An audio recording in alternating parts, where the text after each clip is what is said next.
Tal? Mi nombre es Daniel Vázquez. El día de hoy, pues bueno, me toca dar la sesión para Encuentro Químicos, una invitación que me realiza el maestro, el químico José Antonio Arroyo. Un placer, bueno, pues estar aquí con ustedes. El día de hoy, pues bueno, vamos a retomar el tema de las iatrogenias por transfusión, análisis jurídico y defensa legal. Fundamentos legales, responsabilidades médicas y estrategias de defensa en materia de litigios sobre iatrogenias transfusionales en México. Y bueno, esta PPT está desarrollada a partir de un análisis jurídico que el químico Arroyo amablemente me invitó a escribir en su boletín. Bien, en ese sentido, para dar continuidad a la sesión, pues bueno, es importante referir que en el contenido de la presentación vamos a encontrar fundamentos conceptuales, conceptos, definiciones, lo relativo a la mala praxis, el marco normativo, la responsabilidad médica, la defensa jurídica y un caso de estudio, conclusiones y recomendaciones. Bien. En cuanto a la parte uno, conceptos fundamentales, definiciones y principios esenciales, pues bueno, encontramos que la iatrogenia, pues bueno, es cualquier alteración o daño o perjuicio que sea producido por parte del médico eh, al paciente, ¿no? No obstante de esta definición encontramos elementos clave que nos permiten eh, desde una perspectiva jurídica, identificar si en algún momento de este proceso el especialista de la salud ha incurrido en una falta administrativa, en la posible comisión de un delito o de una responsabilidad de carácter civil, ¿no? Y si es servidor público, por supuesto, en una responsabilidad de carácter administrativa disciplinaria. Bien. Bueno, dentro de esta definición encontramos los siguientes elementos, que es el daño derivado de un acto médico que se puede prevenir, de los errores humanos, de las fallas en los protocolos o las reacciones adversas, ¿no? Del mismo proceso. No necesariamente implica una mala praxis, como siempre se ha dicho que este tipo de actividades, la iatrogenia es un daño producido dolosamente, si lo queremos ver desde esta óptica, ¿no? No siempre es una mala praxis. En ocasiones, por negligencia, por desidia, es que la mala praxis llega a materializarse. Sin embargo, no, eso no exime de una responsabilidad de carácter legal, ¿no? Esta puede ser necesaria o innecesaria, como lo vamos a ver en la siguiente diapositiva. La iatrogenia necesaria versus la iatrogenia innecesaria. Pues bueno, en cuanto a la necesaria, pues identificamos que hay un riesgo inherente, el cual, pues bueno, es aceptado por las partes, ¿no? En este sentido, con base en esto, encontramos que si es aceptado es porque está de por medio la voluntad del paciente, ¿no? Derivado esto, pues bueno, se deben de seguir protocolos como tal. Si bien es cierto que también no genera una responsabilidad legal, no nos exime en cuanto a la responsabilidad. No hay responsabilidad legal, sin embargo, eso también no nos exime, dependiendo de aquellos elementos fácticos que logren identificarse. ¿Qué son los elementos fácticos? Lo que se llegue a suscitar dentro del proceso, ¿no? Eh, por su parte, la iatrogenia innecesaria, pues bueno, es un daño por ignorancia, por descuido, por desidia, por impertinencia. eh, eh, Puede emplearse como sinónimo de una mala praxis. Esto también, pues bueno, es resultado de un error que pudo haberse evitado, ¿no?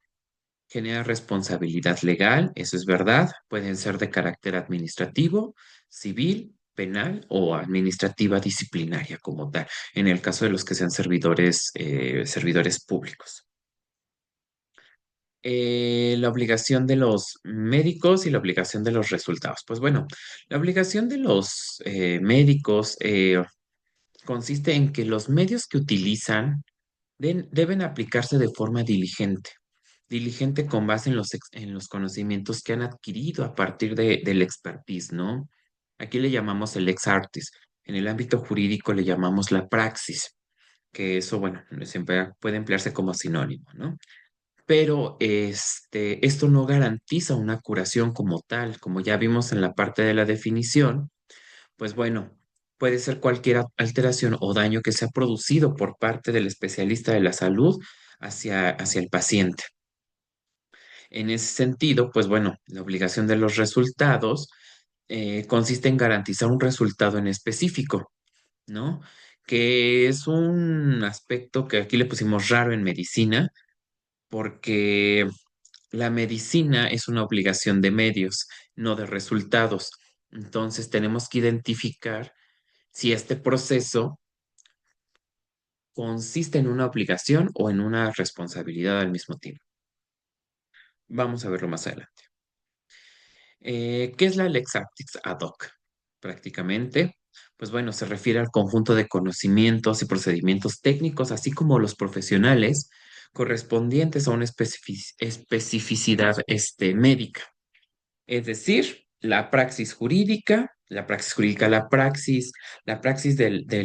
los especialistas de la salud no son otra cosa que la aplicación de sus conocimientos a través de técnicas con base en su especialidad médica que hayan realizado, ¿no? En este sentido, pues bueno, encontramos un estándar de exigencia que es relativo a la parte del cuidado, ¿no?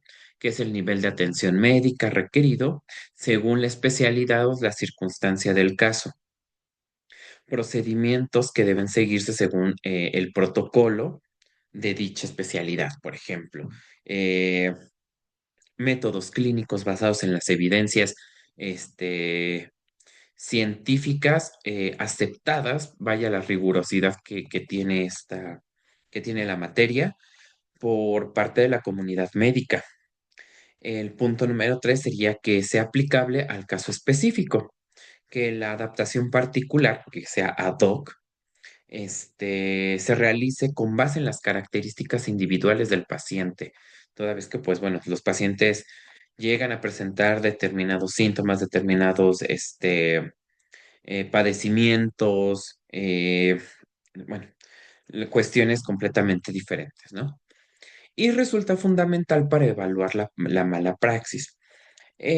Aquí algo que quiero resaltar es que la base jurídica para determinar la responsabilidad profesional, pues bueno, se determina a partir del actuar del especialista en la salud. ¿Por qué lo decimos de esta forma? Porque se evalúa el actuar médico a partir de lo que se realizó al paciente. ¿Y eso cómo lo vamos a lograr? A partir de lo que denominamos una teoría del caso. Una teoría del caso que, si bien me permite el químico más adelante dar otra sesión, lo vamos a explicar detalladamente porque se conforma de tres elementos: la facticidad, el ámbito jurídico y el aspecto probatorio. Si en el ámbito fáctico, es decir, las condiciones, circunstancias, hechos de lugar, espacio y tiempo, llegan a encuadrar con una norma jurídica, puede haber una responsabilidad, sea esta administrativa, civil, disciplinaria e incluso de carácter penal. La iatrogenia transfusional.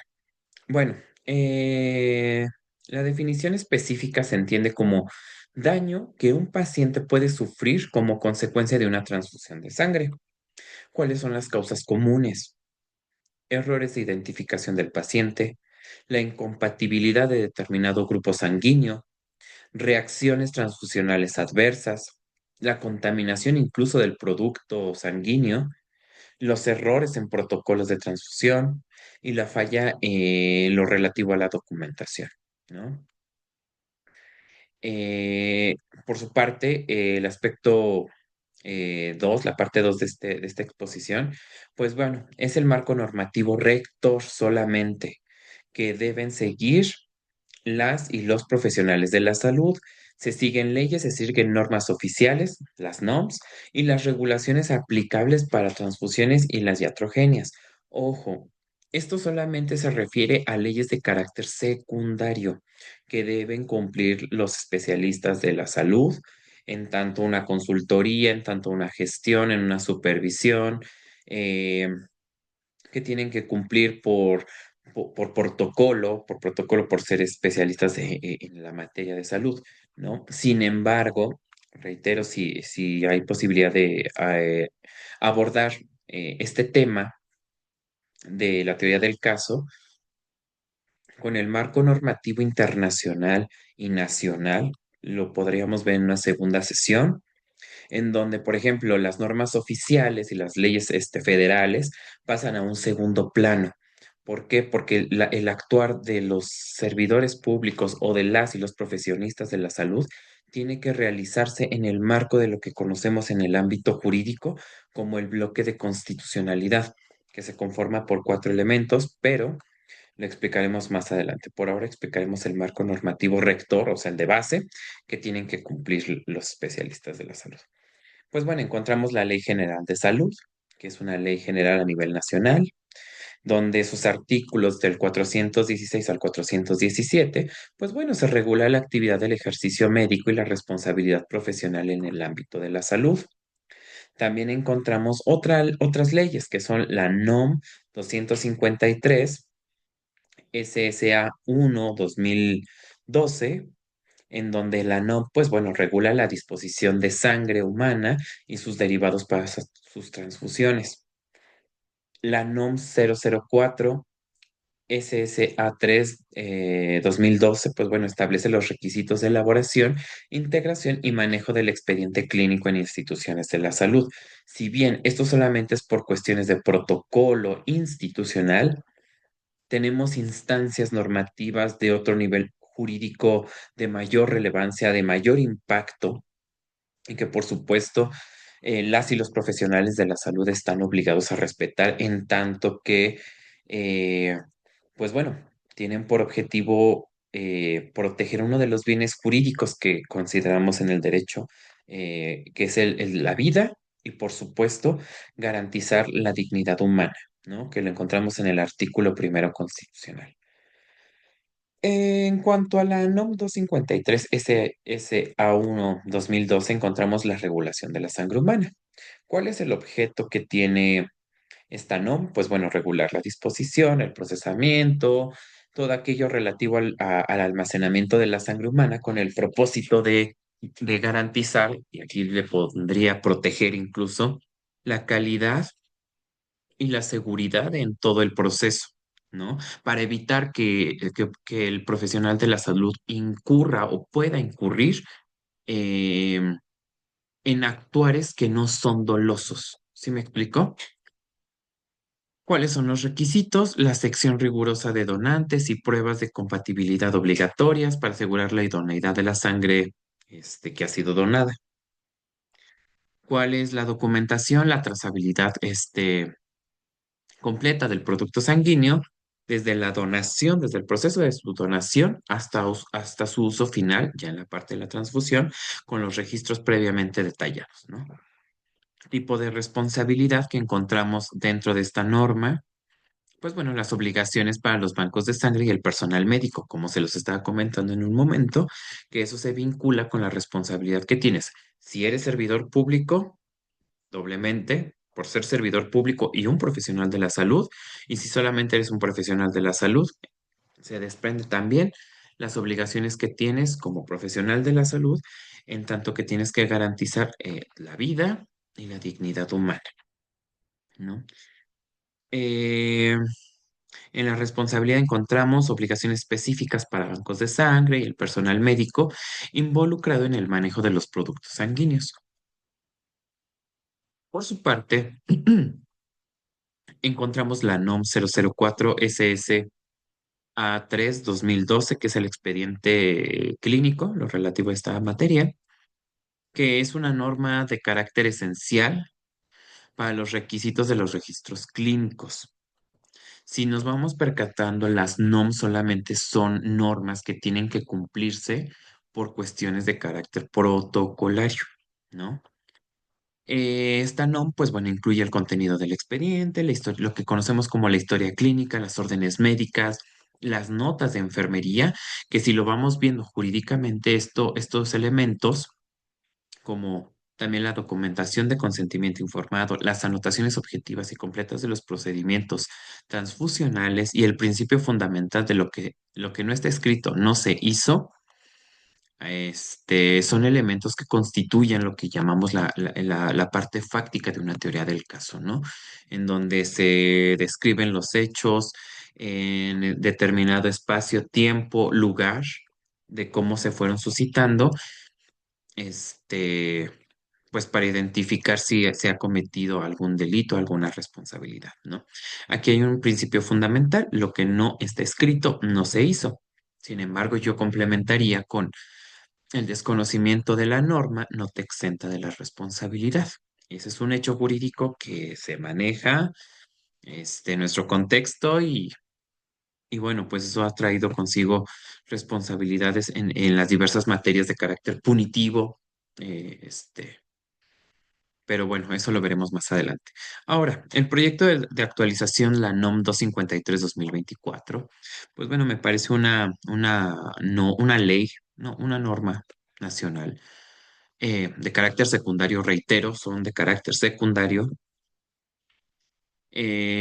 pues porque plantea mejoras en los procesos de selección de las personas que son donantes, ¿no?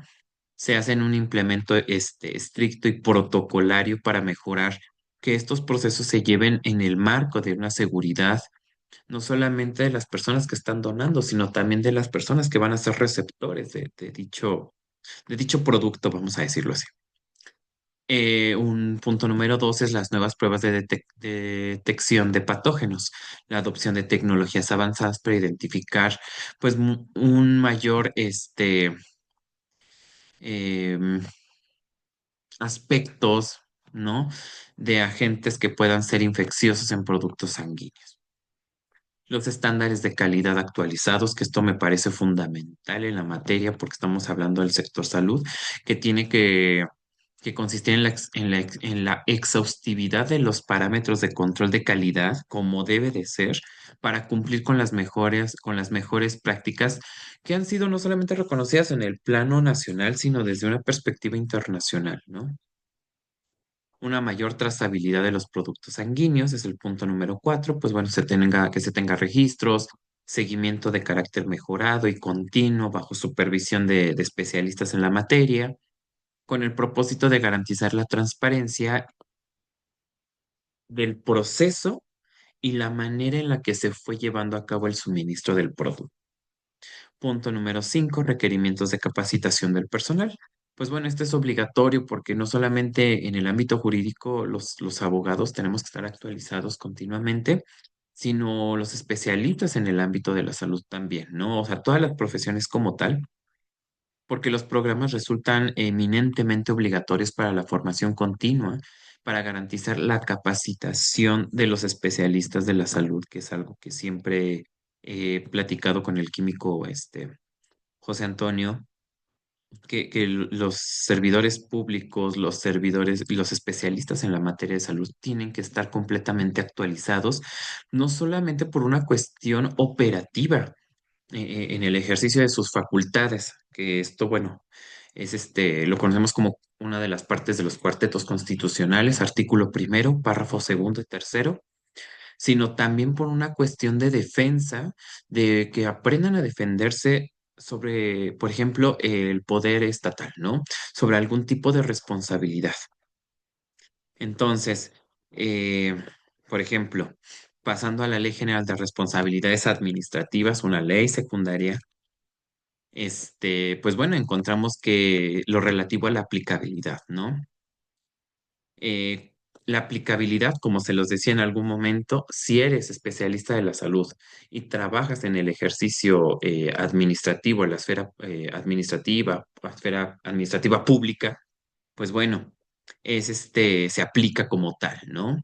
Que esta ley general como tal, si bien es de carácter administrativo, cuando ya haces un análisis exhaustivo de la materia, pues bueno, encontramos que hay lo que conocemos como tipicidad, es decir, que el actuar se adecúe, esté acorde con el delito, la infracción que se ha cometido, la falta administrativa que se ha cometido, eh, que haya certeza jurídica, que haya exacta aplicación de la norma, que haya certeza jurídica, exacta aplicación de la norma, legalidad y la taxatividad como tal, ¿no? O sea, son elementos eh, que deben de cumplirse cabalmente para que se pueda acreditar la responsabilidad en la que ha incurrido el profesional médico. Caso contrario, si no es servidor público, esta Ley General de Responsabilidad no se aplica. Sin embargo, es oportuno referir que esta ley, como se los dije en un momento, pues bueno, retoma, ¿cómo lo podemos decir? Retoma principios del ámbito penal, ¿no? Entonces, muchas veces a las personas no se les sanciona tanto por el ámbito penal, sino por la vía administrativa, que si bien son dos naturalezas jurídicas diferentes, no estamos exentos de que nos puedan sancionar por una o por otra materia. En el ámbito jurídico, ninguna persona puede ser sancionada por el mismo delito dos veces. Sin embargo, existe un principio que se llama non bis in idem, que consiste en que la persona no sea sancionada dos veces por el mismo delito. Sin embargo, cuando la naturaleza jurídica es diferente, no se violenta dicho principio. ¿Esto cómo podemos hacerlo? A partir de un análisis jurídico riguroso, donde podamos identificar, por ejemplo, una teoría del caso, los hechos fácticos que nos aterricen a la teoría jurídica y de ahí, en consecuencia, una teoría probatoria, ¿no? Si no hay hechos, si no hay teoría fáctica, en consecuencia, no hay teoría probatoria. ¿Qué es esta cuestión de la teoría del caso? Pues no es otra cosa que una estrategia de defensa. Lo veremos, si se permite, en otro curso, ¿no? La Ley General de Responsabilidades Administrativas para servidores públicos, eso se tiene que resaltar, que nace en el 2017, pues bueno, incluye sanciones por faltas administrativas, como son las graves y las no graves. Las no graves prescriben en 3 años, las graves prescriben en 7 años. Los tipos de sanciones: amonestación, supervisión, destitución e inhabilitación. ¿Y cuáles son las autoridades competentes? Los órganos internos de control y el Tribunal Federal de Justicia Administrativa. Aquí algo muy importante es que la carga de la prueba, pues bueno, la tiene como tal, este, la instancia que acusa, ¿no? O sea, tiene que demostrar que es responsable. ¿Por qué? Porque esta carga, muchos dicen, es que la reversión de la carga de la prueba, eso es nada más en materia penal. No, en materia penal, la carga de la prueba, cuando le llaman reversión de la carga de la prueba, son por delitos cometidos por hechos de corrupción o por materia de delincuencia organizada, que es el responsable o a la persona que se le acusa como supuesto infractor de la norma, vamos a decirlo de esta forma, es el que tiene que demostrar que no forma parte de esto. Sin embargo, este es de carácter administrativo. Entonces, la carga de la prueba es una preponderancia de la prueba. Y algo muy importante, carga de la prueba, es, en un momento les dije que las naturalezas punitivas se consiste, puede ser civil, laboral, administrativo, disciplinario, que esta ley general de responsabilidades administrativas es de carácter disciplinario, y por supuesto el penal. Hay una fórmula muy sencilla.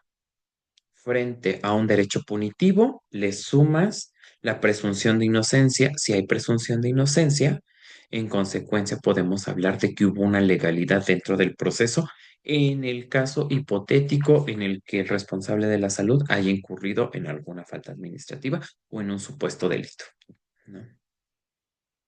A ver, hablando de los tipos de responsabilidades, la responsabilidad administrativa es aplicable a servidores públicos. Las sanciones internas, como ya se los dije, es amonestación, supervisión, destitución o la inhabilitación. ¿Cuál es la autoridad responsable? Los órganos internos de control, el Tribunal Federal de Justicia Administrativa, y que tiene por objetivo, pues bueno, la reparación del daño a través de procesos internos de disciplina, ¿no? Identificar el tipo de responsabilidad grave o no grave. La responsabilidad civil, aplicable a los médicos públicos y privados. ¿Cuál es el objetivo? El resarcimiento económico, ya sea daño material, moral o los perjuicios que se hayan cometido eh, al paciente. Y esto, bueno, se lleva a cabo ante los juzgados de lo civil, ¿no?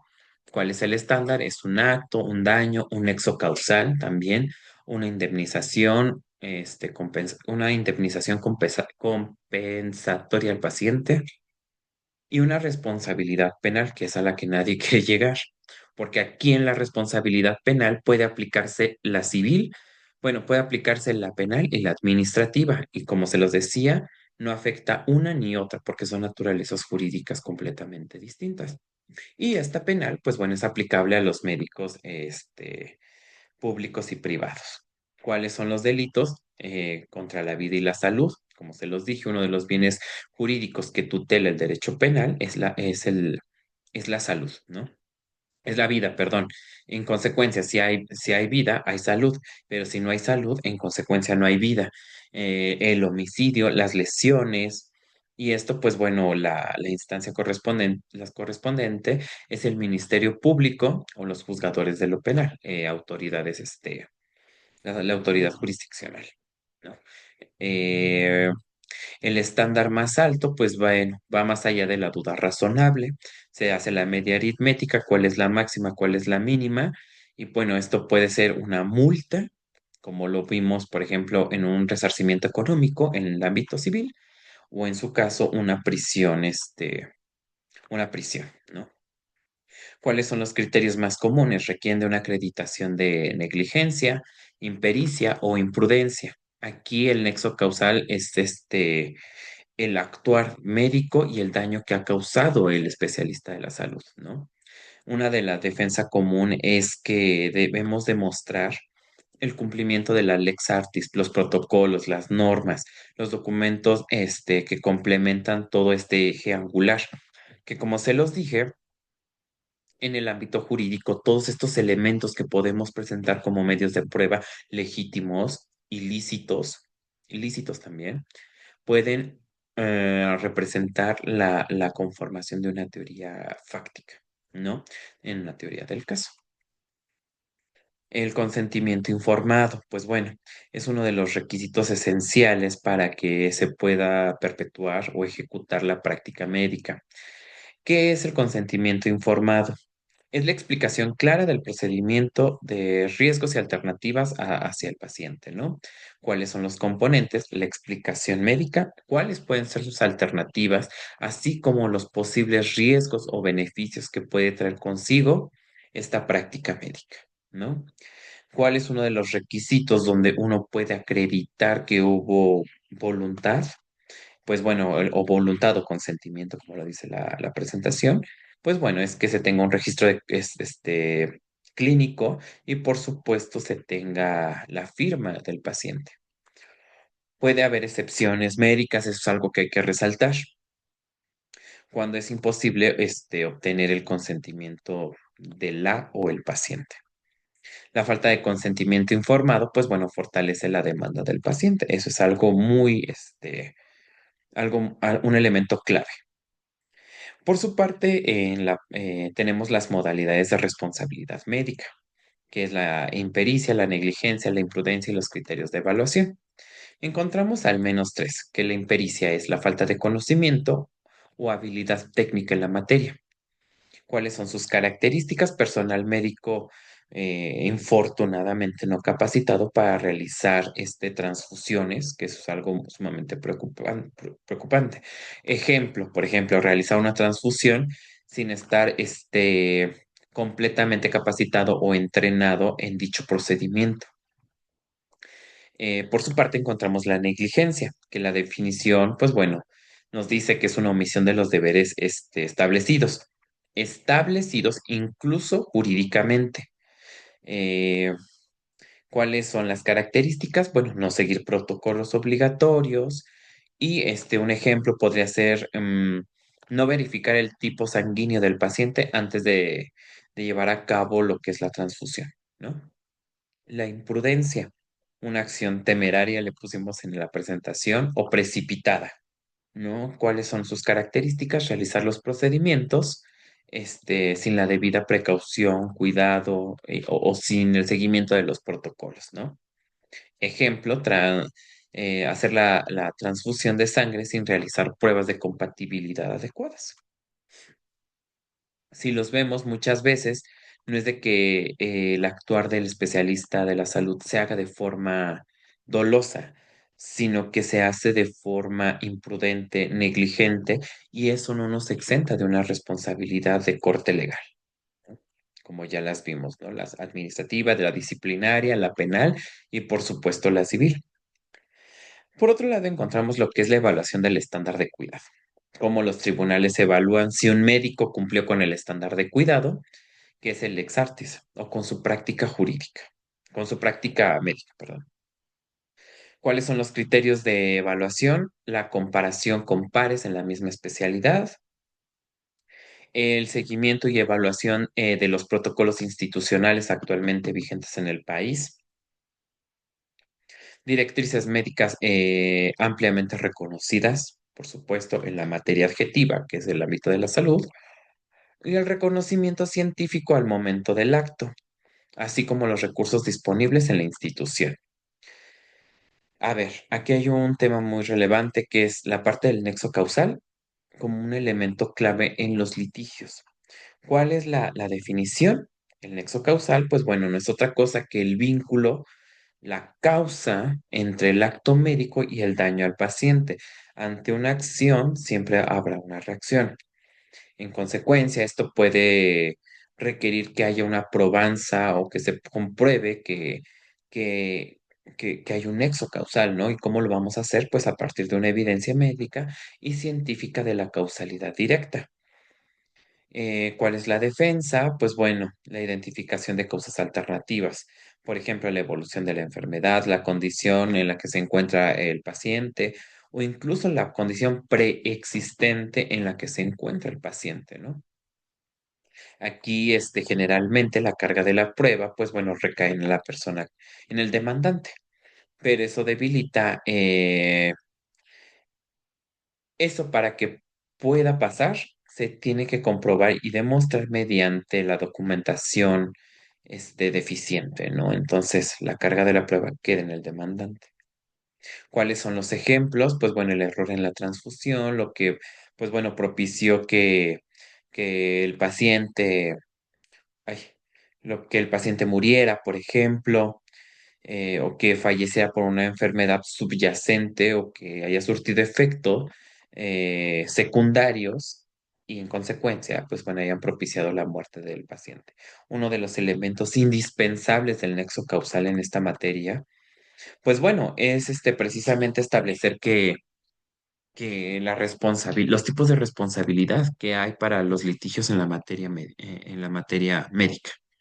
El dictamen pericial, que es una de las pruebas esenciales, pues bueno, tiene que haber un experto cualificado, como le llamamos en el ámbito criminológico, es un perito, perito médico con experiencia demostrable en la materia, para que haga la evaluación de los riesgos de lo que ocasionó.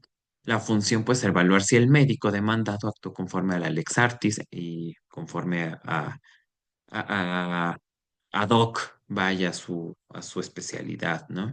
El contenido, pues bueno, encontramos un análisis exhaustivo de los documentos, de los protocolos de clínica y de la aplicación de las normas, de las NOMS, ¿no? Que son de cajón para los especialistas de la salud.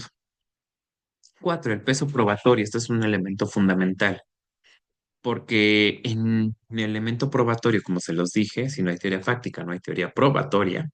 Esto es fundamental, por ejemplo, para que la decisión judicial acredite si hubo o no hubo una responsabilidad médica, ¿no?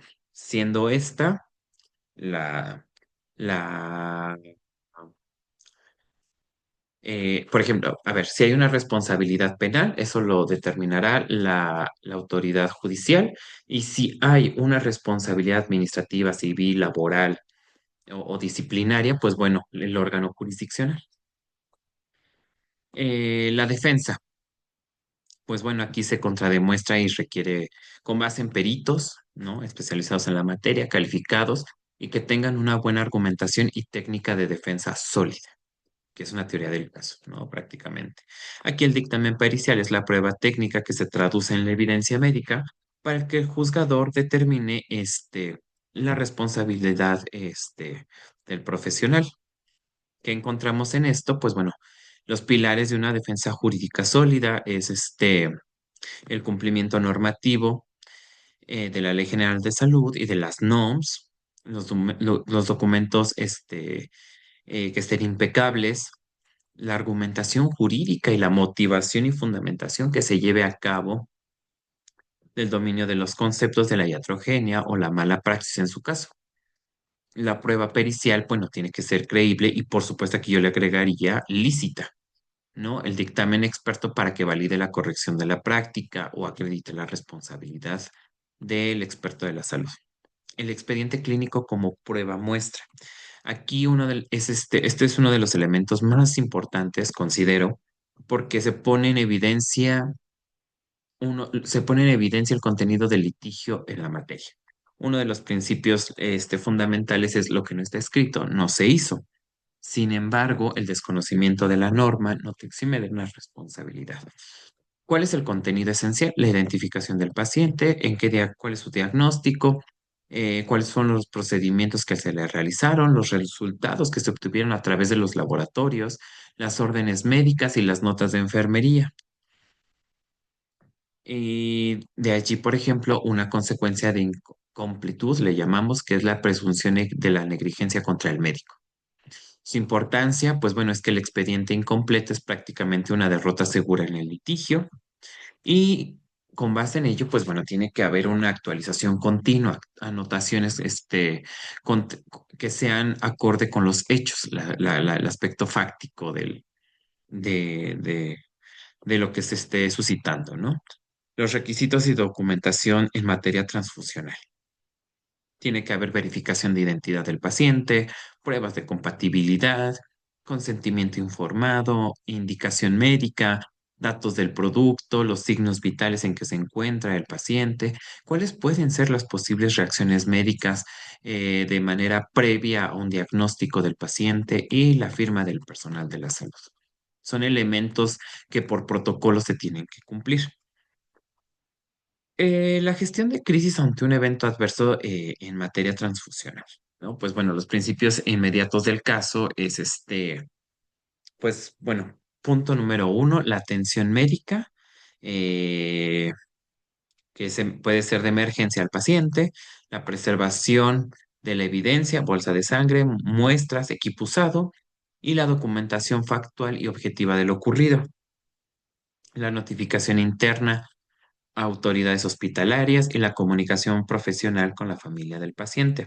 Paso número uno, pues sería la estabilización, brindar un cuidado médico sumamente inmediato. La preservación, pues asegurar que las bolsas de sangre no estén contaminadas. Punto número tres, que la documentación, bueno, pues tenga a bien anotar los hechos sin admitir la culpa, que se tenga registro, hora, lugar, las intervenciones y las anotaciones, extras que permitan llevar a cabo una teoría, fáctica para demostrar cuáles fueron los hechos, ¿no? Coramed, vía alternativa de solución, pues bueno, aquí tiene que haber una mediación voluntaria y arbitraje. Las ventajas, pues bueno, es de que es más rápido, menos costoso y confidencial. En la parte número tres, que es la parte del proceso, pues bueno, es la presentación de la demanda, el análisis del caso y el dictamen del mediador. Aquí, bueno, podríamos ver incluso medios alternativos de solución de controversias para que no se llegue a un juicio como tal, sino que se tenga de forma previa una negociación, ¿no? Con aquellas personas a quienes se les afectó su esfera jurídica. ¿Cuál es la resolución? Punto número cuatro, que es un acuerdo vinculante. la aplicabilidad, que en casos civiles, la responsabilidad médica, por supuesto, y la recomendación, considerar antes, pues si quieres llevar un litigio formal, como se los dije, ¿no? Es decir, pues, alcanzar un medio alternativo para evitar de solución de controversia antes de llegar a un juicio como tal, ¿no? Que lo vemos desde una perspectiva de economía procesal, ¿no? No solamente por la cuestión del dinero, sino también por la cuestión del tiempo. Parte 4. El caso de estudio AR 1049-2017, que es una jurisprudencia de la Suprema Corte de Justicia de la Nación, que es la transfusión y testigos de Jehová. Bueno, este es uno de los temas que más me han llamado la atención, que es uno de los precedentes del caso, que es la paciente de una paciente em, cuya edad tenía 5 años, de un grupo étnico rarámuri, pero profesaban la religión de testigos de Jehová, ¿no? ¿Cuál fue el diagnóstico? Pues bueno, se sospecha que hay leucemia linfoblástica, aguda, y la responsabilidad de la salud, pues bueno, considera que el tratamiento indicado podría ser la transfusión de sangre sumamente urgente. ¿Por qué? Porque esto consistía, su vida estaba, así que la vida de la paciente estaba entre la vida y la muerte, ¿no? ¿Cuál fue el conflicto? Que los padres se negaron a llevar a cabo la transfusión por una cuestión eminentemente religiosa, ¿no? O sea, como sabemos, em, los testigos de Jehová no aceptan que se lleve a cabo procesos de transfusión y eso, pues bueno, en consecuencia no se puede llevar a cabo una intervención que permita la salvaguarda de la vida y de la salud del paciente. La intervención, pues bueno, fue la Subprocuraduría de Protección quien asumió la tutela y bueno, el litigio, la madre interpone un amparo argumentando que se le violaron los derechos parentales y la libertad religiosa, artículos reconocidos no solamente en la Constitución, sino también en tratados internacionales, como es el Pacto de Derechos Civiles y Políticos y la Convención Americana de Derechos Humanos, también conocido como el Pacto de San José. La resolución de la primera sala de la Suprema Corte de Justicia de la Nación, de la anterior Suprema Corte, porque hay que recordar que esta corte ya no tiene salas, sino lo hace el Pleno en general, pues bueno, esta sentencia es del 15 de agosto del 2018. El ministro ponente es Arturo Saldívar. La decisión, pues bueno, se revocó la sentencia del juzgado de distrito y se negó el amparo con base en el siguiente fundamento. El interés superior del menor debe de prevalecer sobre la libertad religiosa de los padres y en el caso de que la vida de la paciente, en este caso, pues bueno, se encuentre en riesgo, ¿no? La autorización, pues bueno, se llevó a cabo por una protección administrativa, de carácter estatal, para que se llevara a cabo el procedimiento médico necesario, incluyendo las transfusiones pues para mantener la seguridad y la integridad, bienestar y la salud de la paciente. Pues bueno, es uno de los precedentes legales más importantes porque establece la jurisprudencia sobre la primacía del interés superior del niño en casos de conflicto con los derechos fundamentales de los padres. Y como se establece, y se los dije en un inicio, no solamente operan las normas, las NOMS o las leyes federales. Esas se encuentran en un plano secundario. Si aquí lo vemos desde una perspectiva de primacía del interés superior del niño, es un principio que se llama principio pro persona también, está completamente vinculado, y de allí saltamos a instancias internacionales para garantizar una protección, de la dignidad humana, haciendo un análisis jurídico, interpretativo y operativo de nuestras normas jurídicas, ¿no? A partir de la Constitución y más, elementos que les platicaré en su momento de lo que se conforma el bloque de constitucionalidad, ¿no? La jerarquía de los derechos en emergencias pediátricas.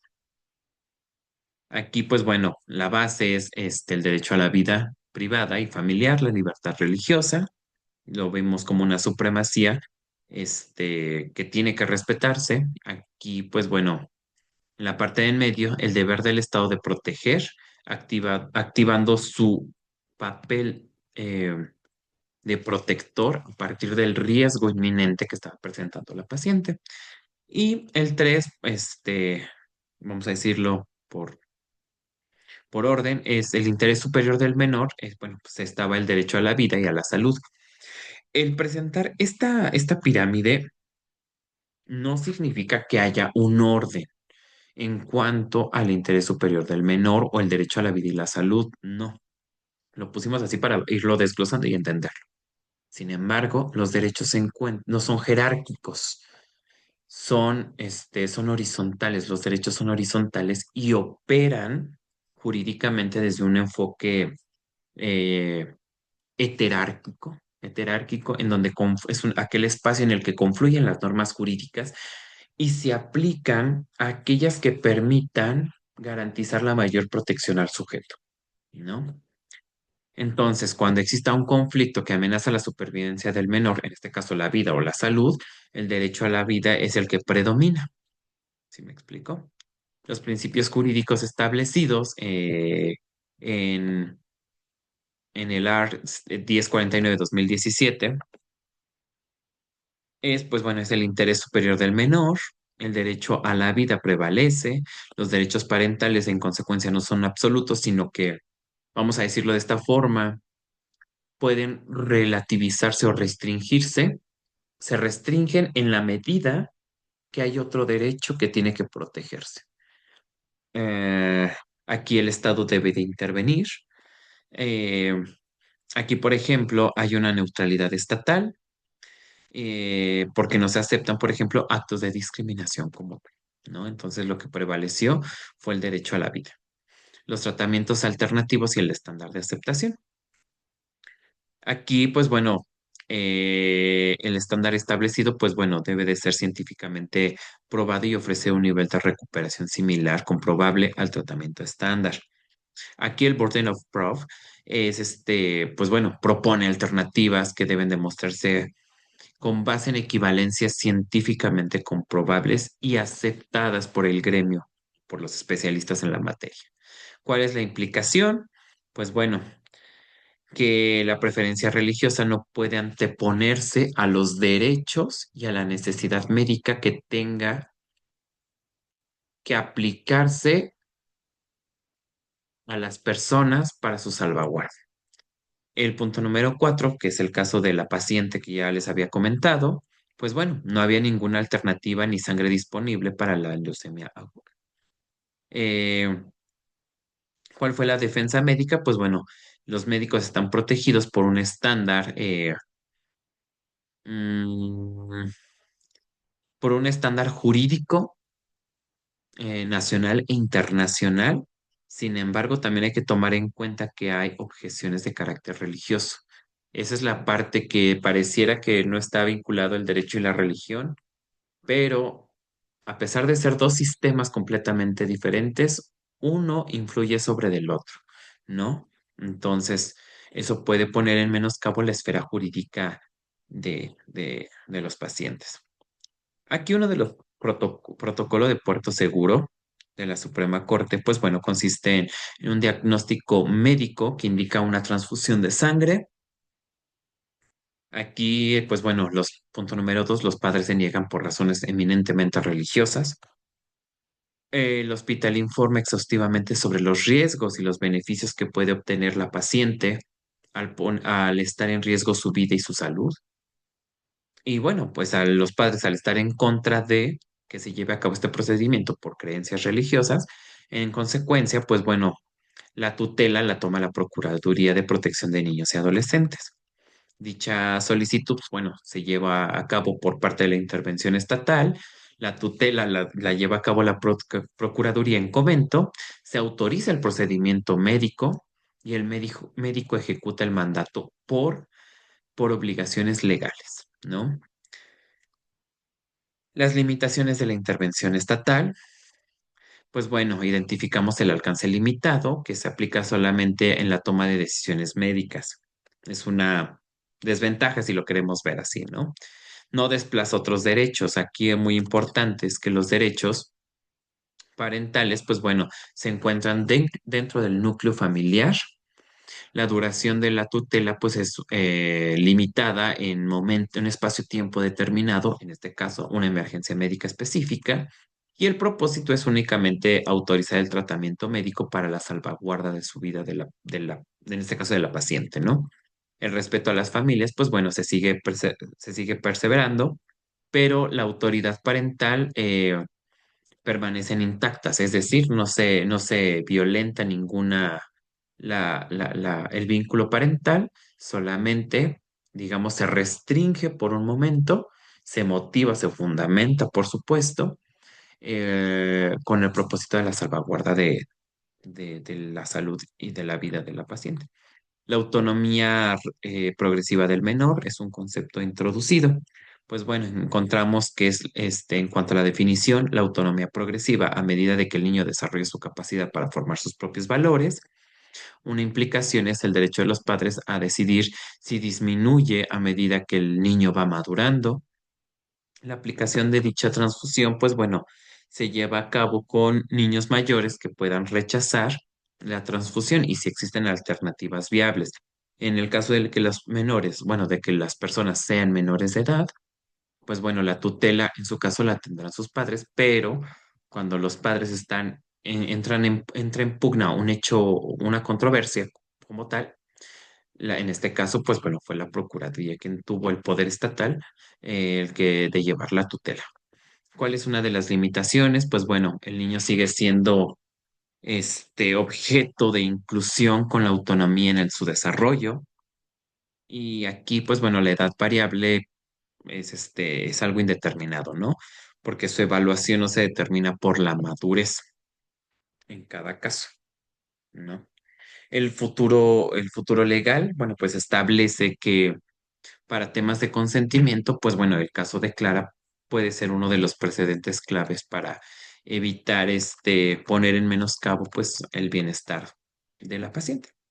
Las implicaciones para el personal médico y los hospitales, pues bueno, tiene que haber una protección jurídica, este, tiene que haber documentación que sirvan como medios de prueba, tiene que haber comunicación entre las diferentes estructuras, tiene que haber una coordinación entre las mismas, entre los departamentos, tiene que haber un registro completo, una capacitación constante, es que es inminente la capacitación en los profesionales de la salud.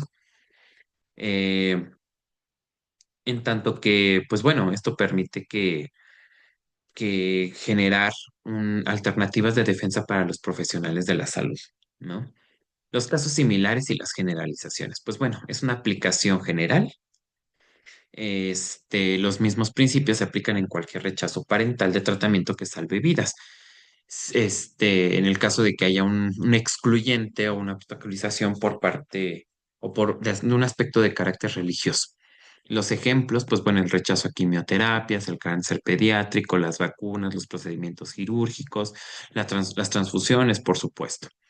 El criterio, o este precedente, pues bueno, se utiliza que, como un momento que restringe, pero que al mismo tiempo que se restringe, se salvaguarda otro derecho con el propósito de mantener un equilibrio en la autonomía parental contra el derecho a la vida y la salud en este caso, de la paciente. La jurisprudencia pues bueno, marca un precedente vinculante para casos similares en México, realizando una debida fundamentación y argumentación en los casos en la materia, ¿no? Y pues bueno, es un indicador también ese precedente de la Suprema Corte, en tanto que permite contrastar que haya una protección eh, multinivel, si lo queremos ver desde esta perspectiva de los niños, de las personas menores de edad en contextos de emergencia médica, ¿no? ¿Qué conclusiones llegamos? Pues la síntesis de la defensa jurídica en las iatrogenias transfusionales y su aplicación de jurisprudencia, pues fácilmente tiene que haber un cumplimiento normativo, estrictamente con la Ley General de Salud, las NOMS, y por supuesto, tiene que haber, vemos instancias más allá como la Constitución y las convenciones y los tratados internacionales de los que el Estado mexicano es parte, que esto constituye el contenido del artículo primero constitucional. Punto número dos, se debe de mantener un expediente clínico impecable, completo y actualizado. Asegurar un consentimiento informado, documentado, eh, y seguir un protocolo que implemente y que caracterice, ¿verdad? Que los protocolos de transfusión se llevan a cabo desde perspectivas múltiples de identidad. La preservación de la evidencia es ineludible porque ante cualquier incidente se debe de guardar la bolsa de sangre como tipo de muestras o los equipos y debe de haber peritos calificados en la materia, ¿no? Que inviertan en dictámenes periciales de expertos reconocidos. La vía alternativa, pues bueno, se considera CONAMED para la resolución más amplia en casos de carácter civil. Y pues bueno, es cuanto, les agradezco el favor de su atención. Agradezco también la invitación del químico José Arroyo Antonio y es cuanto, les deseo un bonito día. Gracias.